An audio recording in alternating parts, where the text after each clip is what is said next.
आप सभी लोग जानते हैं कि टेंथ क्लास का रिजल्ट जो है वो आ चुका है और परफॉर्मेंस खास तौर पर प्राइवेट स्कूल्स की बात करें तो काफ़ी अच्छी है और काफ़ी बेहतर जो है रहती है।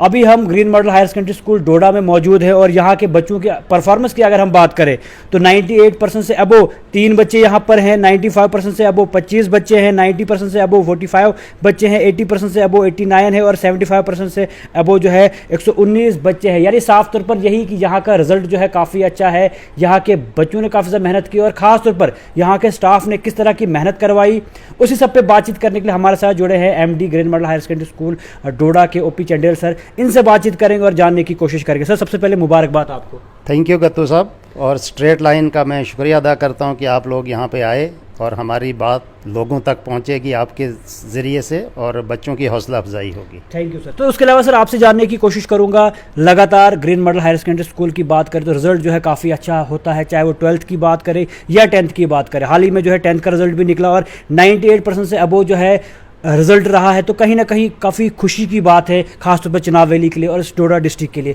तो सबसे पहले क्या कुछ कहना चाहोगे, किस तरह जो है बच्चों को पढ़ाया जाता है, कितनी मेहनत जो है बच्चों पे की जाती है? देखिए, सबसे पहले इसका जो क्रेडिट है वो तो मैं पेरेंट्स को देता हूँ। उससे पहले भी शायद मैं समझूंगा कि ये बच्चों को क्रेडिट जाता है, क्योंकि अगर बच्चा पढ़ने के लिए तैयार नहीं होगा तो ना पेरेंट्स कुछ कर सकता, ना ही टीचर कुछ कर सकता है। तो सबसे पहले जो हमारे बच्चे हैं काफ़ी मेहनती हैं, उनके पेरेंट्स जो हैं बहुत कोऑपरेटिव हैं और पेरेंट्स की हमेशा से हमें कोऑपरेशन मिली है। हमने अपनी तरफ से पूरे एफर्ट्स लगाए थे कि ये बच्चे जो है कोविड से निकले हुए बच्चे थे, जिनका बेस जो है काफ़ी ख़राब हो चुका था, लेकिन हमने रेगुलर बेसिस पर इनके टेस्ट कंडक्ट किए और जिसका नतीजा जो है आज हमारे सामने और हमारे लिए बहुत ही खुशी की बात है कि 98.4% हमारा जो स्कूल का टॉपर है उसने लिया है।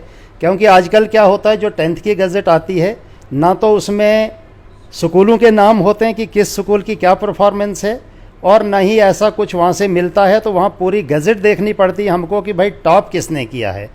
तो बाकी टॉप का तो मुझे है नहीं कि 500 आउट ऑफ 500 किस किस बच्चों ने लिया है, लिए होंगे, लेकिन मैं अपने स्कूल की बात करूँ तो यहाँ टॉपर जो हमारा है 98.4% है और बाकी परसेंटेज आपने जो अभी बताई बहुत ही अच्छी परफॉर्मेंस बच्चों ने दी है। सारा क्रेडिट जो है पेरेंट्स को, मेरे स्कूल का जो स्टाफ है उसको जाता है, क्योंकि हम स्टाफ के साथ थोड़ी सी ज़्यादती भी करते हैं, इतने टेस्ट कंडक्ट करते हैं, उनकी मार्किंग होती है, बहुत डिफ़िकल्ट टास्क है ये, लेकिन बच्चे भी कोऑपरेट करते हैं, पेरेंट्स भी कोऑपरेट करते हैं। और ख़ासकर हमें अपनी जो एडमिनिस्ट्रेशन है, जो हमारे एजुकेशन डिपार्टमेंट है, सीओ साहब हैं, डीसी साहब है, हर एक का इसमें कोऑपरेशन है। तो मैं इन सभी लोगों को इसके लिए जिम्मेवार मानता हूं कि इन्हीं की वजह से ही हमारे रिजल्ट बहुत अच्छे आते हैं। सर, जिस तरह बोर्ड के एग्जामों की बात करें, 10th हो या 12th हो, जब बोर्ड के एग्जाम आते हैं तो खास पर्टिकुलर 10th क्लास को लेकर या 12th क्लास को लेकर किस तरह की मेहनत करवाई जाती है, किस तरह खासतौर पर कंडक्ट जो है एग्जाम रेगुलर बेसिस पे यहाँ पर करवाया जाता है? क्योंकि बहुत सारे पेरेंट्स का या लोगों का साफ तौर पर ये कहना होता है कि यहाँ पर स्ट्रिक्टनेस काफ़ी ज़्यादा है,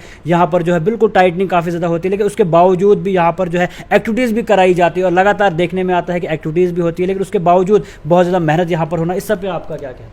देखिए, खाली स्कूल जो है पढ़ाई से नहीं चलेगा जब तक ना हम बच्चों को को करिकुलर एक्टिविटीज़ में इन्वॉल्व करेंगे। ये एक पार्ट एंड पार्सल है।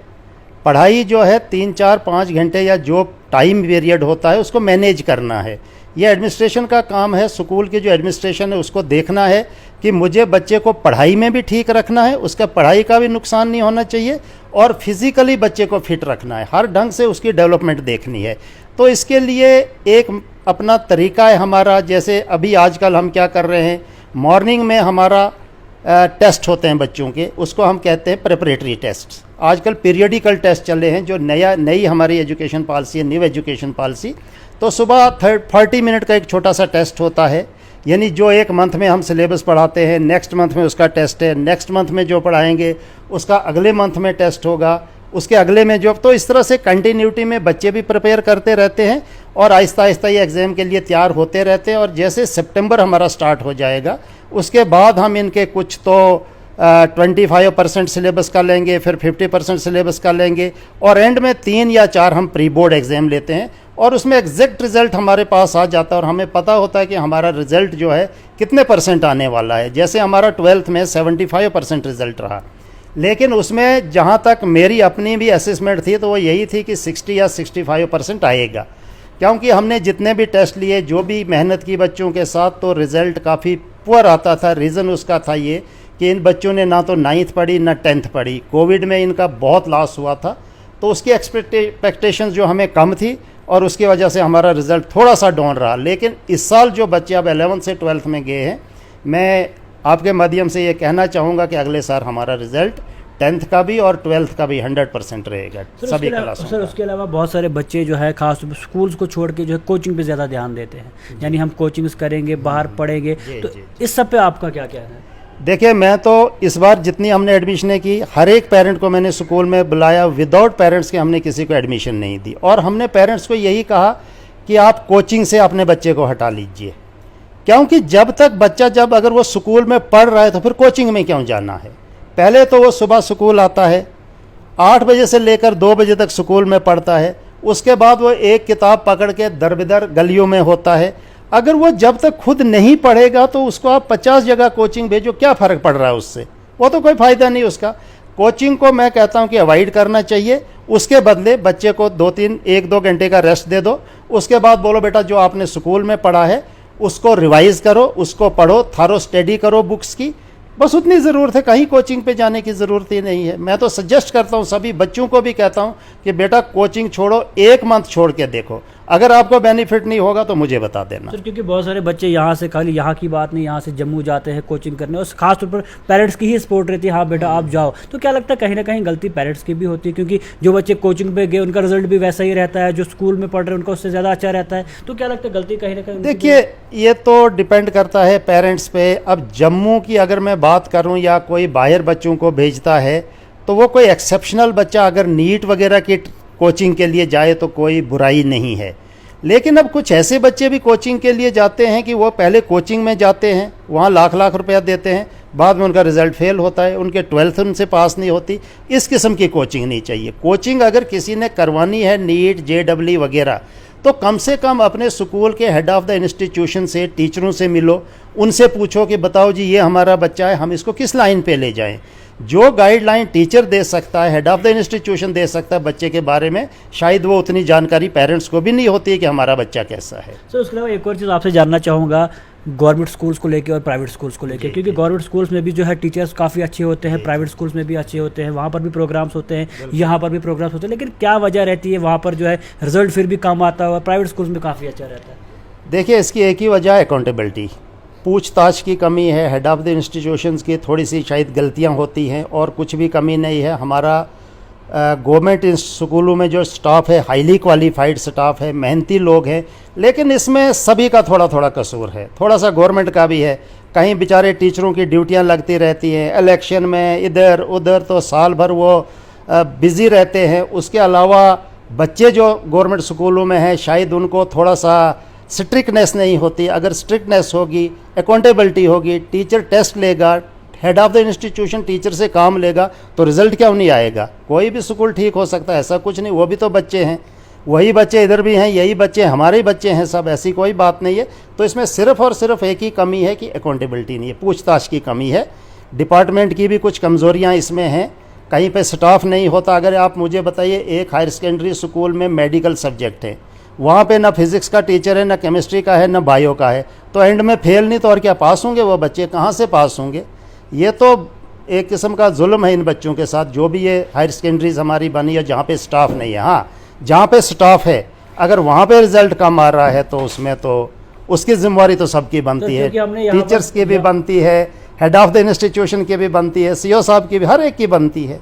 क्योंकि सर हमने हाल ही में देखा हाई सेकेंडरीज, खासतौर पर रूरल एरियाज़ की बात नहीं करेंगे, सिटी के अंदर की बात करेंगे, गर्ल्स हाई सेकेंडरी हो या बॉयज़ हाई सेकेंडरी हो, 30% और 40% रिजल्ट, स्टाफ जो है पूरा है, 40 से 50 स्टाफ जो है वहाँ पर हाई सेकेंडरीज में मौजूद है, लेकिन उसके बावजूद भी रिजल्ट कम आना तो कहीं ना कहीं नहीं, ये तो बच्चों के साथ तो जाती है, इसको तो मानना पड़ेगा, ऐसी बात नहीं है। क्योंकि हम ये तो सामने नज़र आती बात पे हम ये तो नहीं कह सकते कि बच्चे गलत है। यहाँ पे गलती जो है तो वो हम ही लोगों की है, पढ़ाने वालों की है, बच्चों की कोई गलती नहीं है। कहीं ना कहीं हमसे गलतियां हुई हैं और इन गलतियों को सुधारना बहुत ज़रूरी है। सर, उसके अलावा फर्दर अब नए बच्चे जो है 10th में आ रहे हैं और उसके अलावा जो 12th में नए बच्चे आ रहे हैं, तो किस तरह जो है उनको मैनेज किया जाएगा, किस तरह से पढ़ाया जाएगा? क्योंकि इस बार रिजल्ट जो है काफ़ी अच्छा, उम्मीद रहेगी आने वाले टाइम में और ज़्यादा रिजल्ट जो है अच्छा रहने वाला होगा यहाँ से, तो किस तरह जो उन बच्चों को आप यहाँ से? देखिए, ये जो बच्चे हैं 11th या 12th, बड़ी चीज़ें हैं, फैक्टर्स गवर्नमेंट और प्राइवेट में क्या, और हमारे वालदेन जो हैं उनमें भी अवेयरनेस नहीं है। हमने जैसे 10th क्लास 1 अप्रैल से स्टार्ट कर दी, जैसे एग्ज़ाम हुए हमने क्लासें स्टार्ट की। अभी हमारा कम से कम 30% सिलेबस कंप्लीट है। हमने 11th और 12th जो है 1 मई से क्लासें, जैसे इनके एग्ज़ाम फिनिश हुए हमने स्टार्ट कर दिया। उनका कम से कम 25% हमारा सिलेबस इस वक्त कंप्लीट है।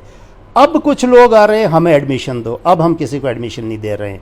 हमने सिर्फ 120 बच्चा 10th में, ये 11th में लिया, और 120 सिर्फ हमने 12th में लिया, क्योंकि अब 2 महीने के बाद जो बच्चा आएगा तो मुझे बताइए उसको पिछला सिलेबस कौन कराएगा। इसलिए हमने रिफ्यूज़ किया कि अब हम कोई बच्चा नहीं पकड़ेंगे, अब हम इन्हीं बच्चों को ठीक करेंगे और इन्हीं को आगे चलाएंगे। खास तौर पर मैसेज क्या रहेगा पेरेंट्स के लिए या स्टाफ के लिए या बच्चों के लिए? खास तौर पर आखिर में क्या मैसेज है? मेरा मैसेज सबके लिए, पेरेंट्स के लिए खासकर, और बच्चों के लिए, और हेड ऑफ़ द इंस्टीट्यूशन जितने भी हैं, कि जैसे ही आपका एग्ज़ाम ख़त्म होता है आप इसको मत देखिए रिज़ल्ट कब आना है, क्या होना है।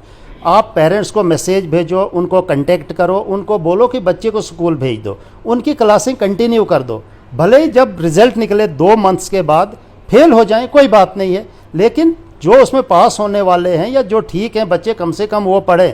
हर एक इंसान जो है रिज़ल्ट का वेट करता है, रिज़ल्ट का वेट नहीं करना है, क्योंकि अब हमारा सेशन चेंज हो चुका है। पहले क्या होता था, नवंबर में एग्ज़ाम होते थे, हम आराम से बैठते थे, मार्च में क्लासें स्टार्ट करते थे।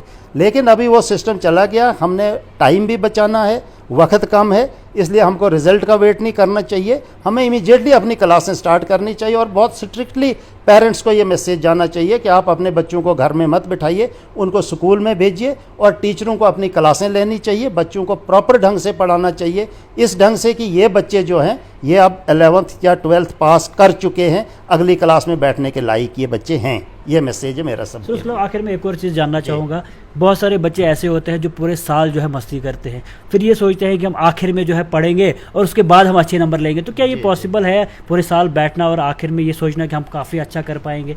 इस पे आपका क्या? देखिए, सबसे बड़ी बात है, ये गलतफहमी उन बच्चों को है जो समझते हैं कि शायद हम एंड में नकल करके पास हो जाएं। अगर कोई बच्चा नकल करके पास भी हो जाएगा तो क्या करना है उसने? कुछ भी नहीं करना है लाइफ में। मैंने परसों इन्हीं सब बच्चों से यही बात की, जब 11th 10th का रिज़ल्ट निकला मैंने इन सबको इकट्ठा किया। मैंने कहा बेटा देखो, अगर आपने पढ़ना है आप 5 साल के पेपर जमा करो, लास्ट का सिर्फ 1 मंथ पढ़ो, आप सब पास हो, इवन डिस्टिंक्शन भी आ जाएंगे, कुछ नहीं है। लेकिन आप कोई भी कॉम्पिटिटिव एग्ज़ाम क्वालिफाई नहीं कर पाओगे, क्योंकि आपने थारो स्टडी की नहीं है, आपने बुक्स को देखा ही नहीं है, आपने इस एंगल से देखा है कि मुझे सिर्फ डिग्री हाथ में चाहिए। तो जो डिग्रियां लेकर इस वक्त बच्चे घूम रहे हैं, किसी को कोई जॉब नहीं मिल रही, रीज़न क्या है? रीज़न ये है कि कॉम्पिटेंसी नहीं है बच्चे में, बच्चे को नॉलेज नहीं है, पूरा प्रॉपर नॉलेज है ही नहीं। इसलिए हमारी नौकरियों की कमी नहीं है, कमी अगर है तो वो बच्चे में है, क्योंकि हर एक यही कहता है कि मैं एमए कर दूं, एमए तो कर दिया, डबल एमए भी किया, आता जाता कुछ है नहीं। तो मुझे बताइए, अगर आता जाता कुछ नहीं तो हमने उन डिग्रियों को करना क्या है? आजकल तो सारी दुनिया को पास कर देते हैं, जाओ भाई पास हो जाओ, बाद में तुम जानो तुम्हारी ज़िंदगी जाने, इसमें क्या कर सकते। शुक्रिया। तो आपने देख लिया साफ तौर पर क्या कुछ कहना था। रिजल्ट जो है काफ़ी अच्छा green model higher secondary school Doda का था और MD OP चंडिल सर हमारे साथ जुड़े थे। साफ तौर पर क्या कुछ मैसेज इनका रहा और क्या कुछ परफॉर्मेंस स्कूल्स की रहती है, क्योंकि यहाँ पर बिल्कुल सिस्टम से पढ़ाया जाता है, एक्टिविटीज़ कराई जाती है, लेकिन फोकस जो है पढ़ाई पर ज़्यादा रहता है। तो उम्मीद है आने वाले टाइम में रिजल्ट यहाँ का और अच्छा रहेगा और जिस तरह बच्चों को यहाँ पर पढ़ाया जा रहा है और इसी तरह जो है गवर्नमेंट स्कूल्स में भी पढ़ाया जाए, ताकि वहाँ के बच्चे भी जो है इसी तरह टॉप करें और इसी तरह हमारे इलाके का नाम जो है रोशन करें।